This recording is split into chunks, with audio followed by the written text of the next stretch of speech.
Hi, this is Nuki Francis Emil from Dash 3. Ang subject po na ito ay cybercrime. Dito po ay explain natin yung mga essential parts ng isang system unit at saka yung mga function nito.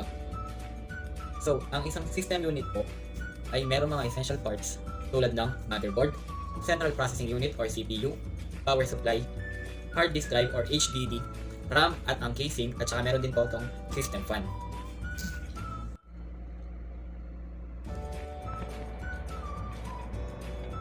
Ang pinakita ko po na yun po yung ating motherboard o mas kilala bilang backbone ng isang system unit.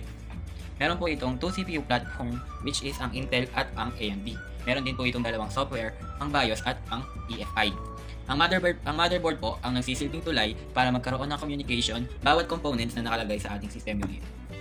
Okay, ang next naman po ay ang CPU. Meron din po itong dalawang uri. Andyan din po ang Intel at ang AMD.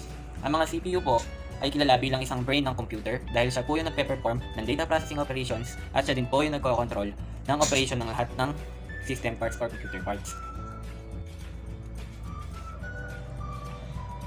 Ang pinakita ko naman po na yun ay ang power supply. So from the word itself, power supply, ito po yung nagsusupply ng power sa lahat ng parts ng isang CPU or computer. Okay, ang next naman po ay ang HDD at SSD. Bali hindi mo na po napakita sa pic yung dalawa na to dahil sa set po natin medyo maliit po siya, hindi na po talaga siya makikita sa video. Ang HDD po ay ang hard disk drive.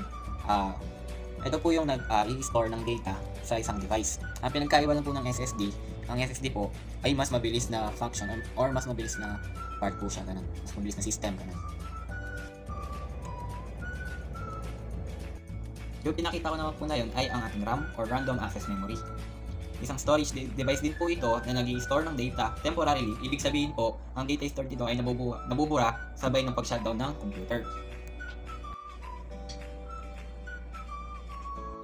At yun naman po ay ang ating computer case o kahon na tinatawag nila. Ito po yung parang kahon ng system unit at dito po linalagay lahat ng parts ng isang system unit. Yun naman po ay ang ating system fan o mas kilala rin case fan. Ito po yung nagbubuga ng air para maiwasan po ang overheating ng isang system.